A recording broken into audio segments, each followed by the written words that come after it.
What does it cost to hire a forensic handwriting expert? You have any guesses? Like ballpark? Is it like $10,000? Is it like 1,000? Like $50? Well, how many documents? Isn't that the first question? I think so. Like how many documents? Well, what if I have like a diary of Adolf Hitler and I want you to tell me if it's real? Is that a $50 job or $10,000 job? Well, I'm on a commission-based, spectrum. So, how much is the estate worth? Do you work that way? I wish we could get a commission of profits. Attorneys can get a commission, right? Because they're going to litigate the case, and if they win the case, they're going to get 30% of the $10 million.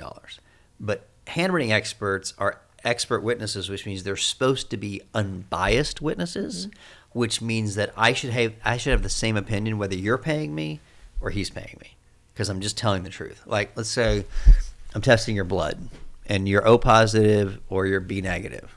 Is B negative a blood type? Yes. Yeah. So you're one of those. I'm an expert. I'm going to say, listen, this is the type of blood she is. And the guy who murdered somebody was O positive, and you're B negative. So clearly, Stephanie didn't murder her. It's the winning piece. So I'm the expert witness trying to bring some sort of facts to the case. So what you pay me is going to be based on hours or a flat rate based on like the work you do. So in my situation, we normally get hired as a handwriting expert to look, let's say, at a will. It's 5 pages of a will. There's one signature in question. Did this person write it or did someone forge it? For that, I'm going to need a lot of handwriting samples of the decedent, which means the person who passed away. And then I'm going to spend a couple of hours looking at the handwriting, figuring out the profile, and finding similarities or differences. When that's complete, I'm going to write a report, and I'm going to turn that report into the client. The client then would say, oh, this report helps my narrative. Or they're going to say, oh, that didn't help me at all. I think my sister forged it, but you're telling me it's legitimate. I'm like, yeah, that's my truth, man. They're going to pay me regardless of my opinion. And that's what some people are like, oh, no, why don't you look at it first, then I'll pay you. I don't work for free. Like, no, my job is to tell you the truth. Yeah. You pay me my opinion. Now, if my opinion helps you, then you can invite me to court. That's why we start with, here's the rate. Let's call it $1,000. I'll look at the documents. I'll tell you the opinion.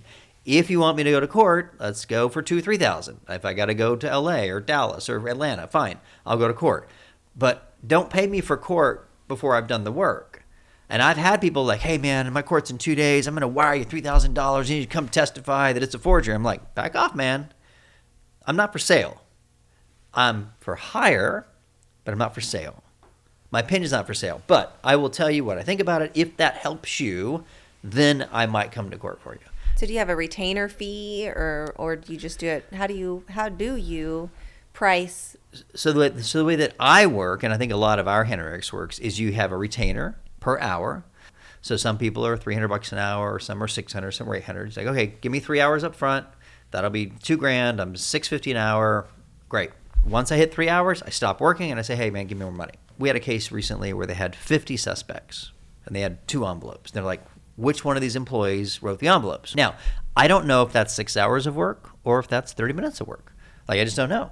So they paid me $2,000. I just took time, and in about an hour and a half, I had gone through them like, you know what? These 45 didn't do it. These 5 might have done it. Now, do you want me to spend another couple hours on these 5? Now, or you could say, hey, man, I don't want to risk you lying to me about hours, so why don't I just pay you a flat rate and however long you take, you do it. So some people are like, okay, great, I'll give you $2,000, you have 2 documents, whatever it takes. And sometimes it takes me an hour, sometimes it takes me 5 hours. If it takes me 5 hours, I probably should have gotten an hourly, but that's on me. So I think the average case for a forensic document examination is probably $1,200 to about $2,500. Ballpark.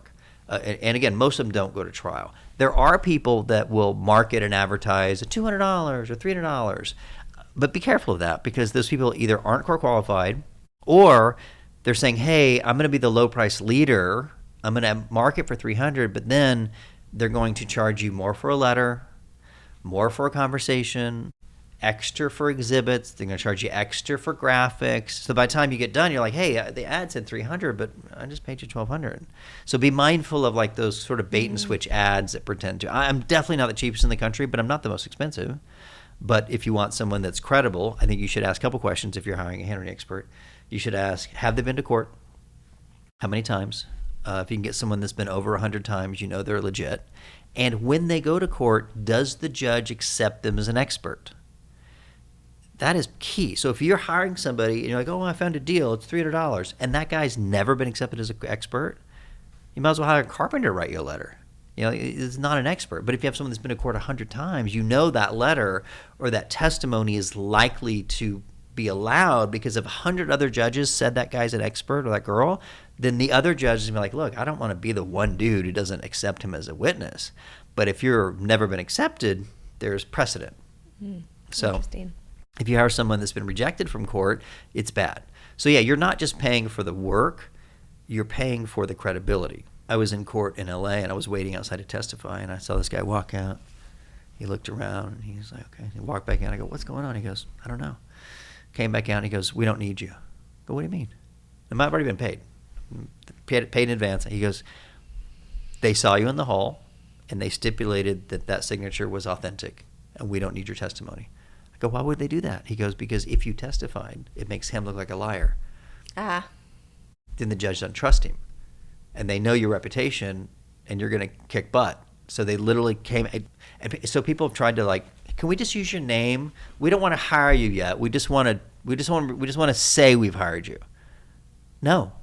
I've worked 30 years to have a good reputation. So you could hire a rookie handwriting expert and he's going to have no reputation, or she's going to be or you could hire someone with 20 years experience. And you kind of get what you pay for in that case. You hope that they're excellent at their job, and you hope that when they talk to a jury, the jury goes, that guy's telling the truth. And therefore, that guy over there forged that person's signature, and that sister is trying to steal her estate, and I don't think we should let her get away with that. Mm-hmm.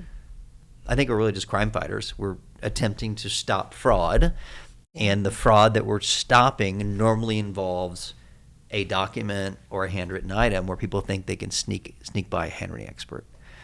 But if you hire a forensic handwriting expert, you're not going to sneak by much. Not a good one. Especially if they hire Bart Baggett. The Bart Baggett. The world famous Bart Baggett. HandwritingExpertUSA.com. Yeah, if you want to hire me.